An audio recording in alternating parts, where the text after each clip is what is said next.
নাড়ি ভেঙে গেলে প্রথমে তার চেহারার যত্ন ও শরীরের যত্ন নেওয়া ছেড়ে দেয়। মনের কষ্টে চোখের অশ্রু পানিতে ঝরেই চলে। প্রথমে তার মুখমণ্ডলেই ছাপ পড়ে, মানসিকভাবে অসুস্থ হয়ে পড়ে। হ্যালো এভরিওয়ান, আসসালামু আলাইকুম। সবাই কেমন আছেন? আশা করি সবাই ভালো আছেন, সুস্থ আছেন এবং নিরাপদে আছেন। আলহামদুলিল্লাহ, আমিও বেশ ভালো আছি, সুস্থ আছি। আমি মিশু খাগড়াছড়ি থেকে বলছি, মিশু মনিরা ব্লগ। আপনাদের সবাইকে আবারও স্বাগত জানাই। সকালে উঠে কাজবাজ শুরু করে দিয়েছি। বিছানার ওপরে যে পানির বোতল দেখলেন, সেটা কিন্তু আপনাদের ভাইয়ার ওই পায়ে ব্যথা, তো পানি গরম করে ওই বোতল দিয়ে ছেঁক দিয়েছিলাম, তো ওখানেই রেখে দিয়েছিল রাত্রের বেলা।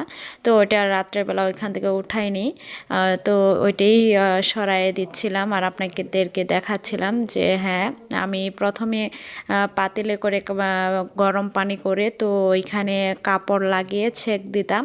তো ছেঁক দিলে কি হয়, একটু আরাম লাগে আর দেখা যায় যে একটু বেশ সময় ধরে হাঁটাচলাও ঠিকভাবে করতে পারে আর কি। আর ছেঁক না দিলে ঠান্ডার দিনে আরও বেশি ব্যথা করে। তো এর জন্যে কিন্তু সে পরে আবার বলল যে বোতলে করে দিয়ে তো ধরে থাকলে ওটা বেশি ভালো লাগবে। তো আমি ভাবলাম যে হ্যাঁ, তাই করি। তো বোতলও করে যদি আপনি যে জায়গায় ব্যথা জায়গায় যদি ছেঁক দেওয়া হয়, বেশ কিন্তু ভালো হয় আর দিতেও সুবিধা।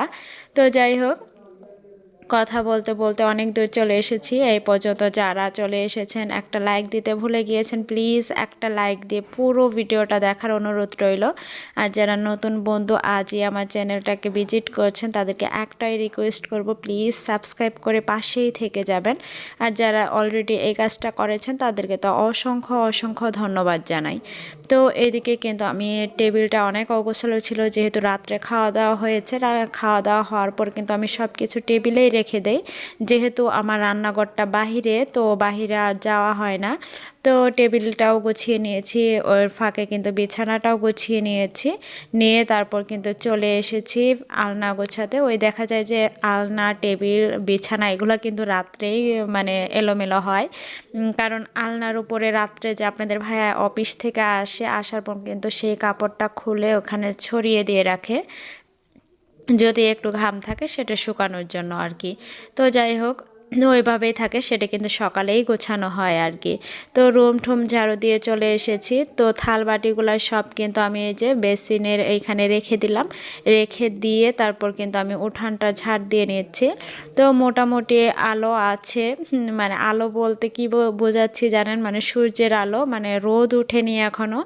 আমার উঠান দেখে আপনারা বুঝতে পাচ্ছেন, রোদ উঠলে কিন্তু অর্ধেক কালো কালো ছায়া পড়ে যায়, আর অর্ধেক কিন্তু রৌদ্রের তাপে আলোকিত হয় আর কি। আর এখন কিন্তু দেখতে পাচ্ছেন পুরো উঠোন জুড়ে একই কালার, তার মানে রোদ ওঠেনি। তো যাই হোক, আমি কিন্তু আজকে একদম মোজা ঠোজা পরে, একদম সোয়েটার মোয়েটার পরে কাজ শুরু করে দিয়েছি। আর এইদিকে উঠান টুঠান ঝাড় দিয়ে এসে চলে এসেছি চাউল। কি করব বলেন তো, এটা কিন্তু আমরা যে ভাত খাই সেই চাউলটাই। তো এই যে দুটো বস্তা দেখতেছেন, দুটো কিন্তু চাউলেরই বস্তা। এই সাদা বস্তা এটা কিন্তু কিনা একদম। আর ওই যে কি কালার বলবো, এটা আকাশি কালার, হয়তো সঠিক বলতে পারছি না। ওই বস্তার ভিতরে কিন্তু ওটা রেশনের চাউল আছে আর কি। আর এই যে প্রেশার কুকারে একটু চিকন চাউল ছিল, তো সেটা রেখে দিয়েছিলাম আলাদা করে। তো গুঁড়ো করতে দিব ওই ভাপা পিঠা খাওয়ার জন্য আর কি। তো সব ভাবিরা মিলে প্ল্যান করেছি যে গুঁড়ো করে নিয়ে এসে ভাপা পিঠা খাবো।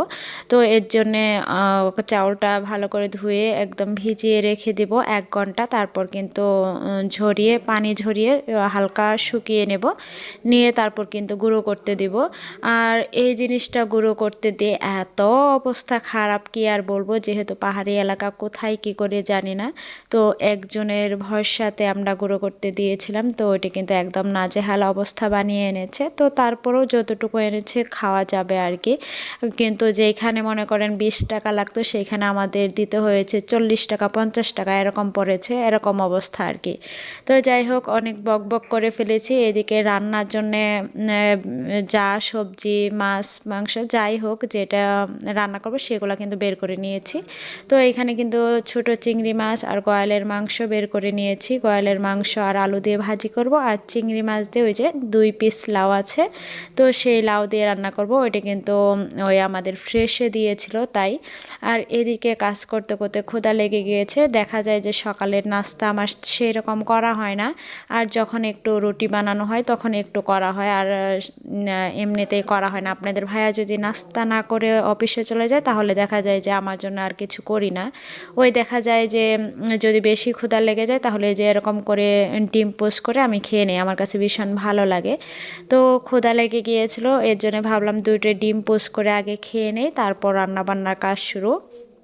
তো এদিকে কিন্তু খাওয়া দাওয়া করে এই যে মাছ, তারপরে সবজি মবজি সব কেটে বেছে ধুয়ে নিয়ে এসেছি।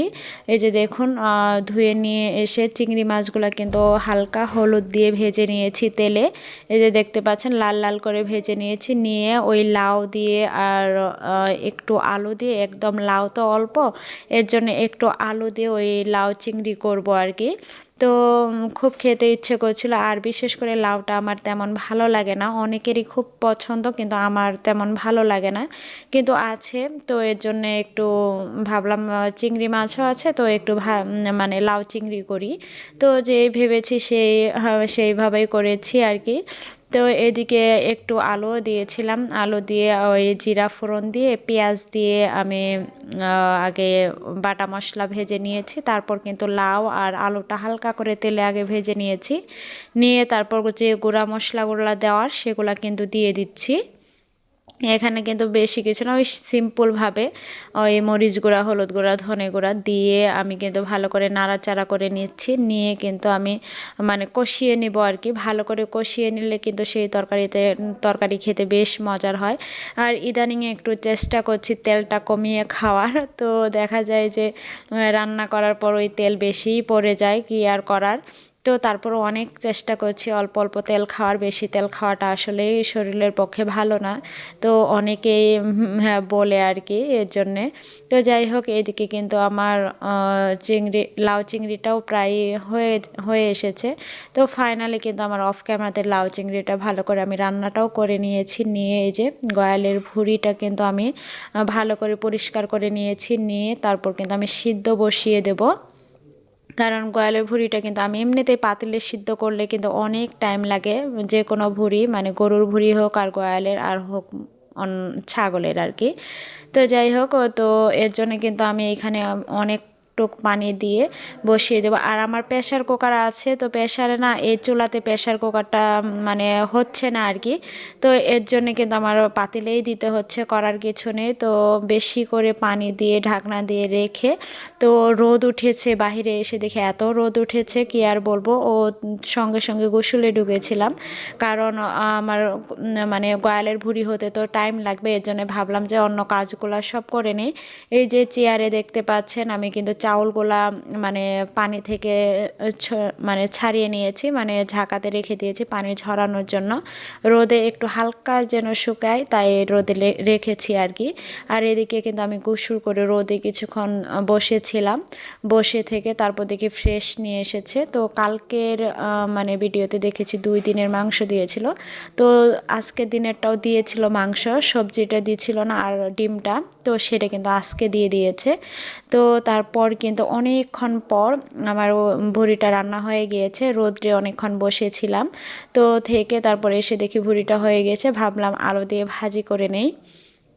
তো এইখানে কিছু আলু এই যে কালো কালো দেখছেন, এই আলুগুলা মানে অন্য একদিন ভাজি করেছিলাম, তো দেখা গেছে বেশি হয়ে গেছিলো, তো অমনি মানে বাটি করে ডিপে রেখে দিয়েছিলাম, তো এর জন্য একটু হালকা কালো কালো হয়ে গেছে, তো ফেলে দেব, ফেলে না দিয়ে ডিপে রেখে দিয়েছিলাম। তো ওইভাবেই কিন্তু আবার নতুন করে দুইটা আলু দিয়ে তারপর আমি কিন্তু গয়ালের মাংসটা ভাজি করে নিব আর কি।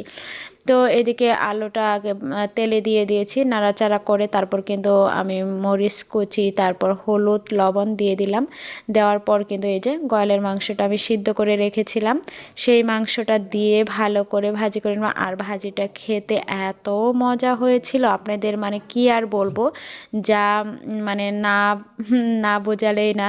তো অনেকে আছে শুধু ভুঁড়িটা ভাজি করে, তো ওই শুধু ভুঁড়ির থেকে আমার কাছে মনে হয় হালকা একটু আলু দিয়ে বেশি করে ভুঁড়ি দিয়ে ভাজি করলে সেটা বেশি মজা হয়। তো আমি তো এভাবে খেতে বেশি ভালোবাসি, এর জন্য আমি এইভাবেই করি। আপনাদের ভাইয়া আবার এমনিতে কষিয়ে রান্না করলে সেটা বেশি পছন্দ করে। দেখা যায় যে আমার এইভাবে পছন্দ, তাই কিন্তু আমি এইভাবেই রান্না করে থাকি। তো যাই হোক, এইদিকে কিন্তু আমার এই যে ধুপির চাউল, মানে যেটা ভাপা পিঠার যে চাউল গুঁড়ি করব, তো ফাইনালি কিন্তু আমার শুকানো হয়ে গেছে, মানে একদম শুকায়নি, হালকা পানিটা টেনে গেছে আর কি। তো এখন পলিতে ভরে দিচ্ছি। ওই একটা ভাই নিতে আসবে, মানে গুঁড়ো করে নিয়ে এসে দিবে, তার জন্য সব ভাবিরা এক জায়গাতেই দিয়েছিলাম তাই। তো আর এদিকে এই যে আমার লাউ চিংড়ি একদম সুন্দর হয়েছে, খেতেও দুর্দান্ত হয়েছিল লাউ চিংড়ি। তারপর আর এই যে কয়ালের ভুঁড়ি দিয়ে আলু ভাজি, এই যে দেখতে একটু কেমন জানি হয়েছে, ওই যে কালো কালো ডিপে ছিল এর জন্যে। তো খেতে কিন্তু ভীষণ মজার হয়েছিল। আর এই সাইডে তো রাইস কুকারে ভাত, আর এইদিকে ফাইনালি আমি গরম গরম ভাত আর আলু ভাজি আর এই তো চিংড়ি শুটকির তরকারি দিয়ে খেয়ে নেব। আর এই আলু ভাজিটা দেখে আমি আর লোভ সামলাতে পারছিলাম না, তো তাই কিন্তু নিয়ে বসেছি। আর এদিকে দেখুন, আমি ওই গরুর দুধ রুচ নিয়েছি। এখানে একটা খালা মানে গরুর দুধ বিক্রি করে, তো বাইরে থেকে ভিতরে এসে দিয়ে যায়। তো এর জন্যে আপনাদের ভাইয়ার জন্য নিয়েছি, তো আমার তেমন খেতে ভালো লাগে না। তো আজ এ পর্যন্তই, সবার থেকে বিদায় নিচ্ছি। আল্লাহ হাফেজ।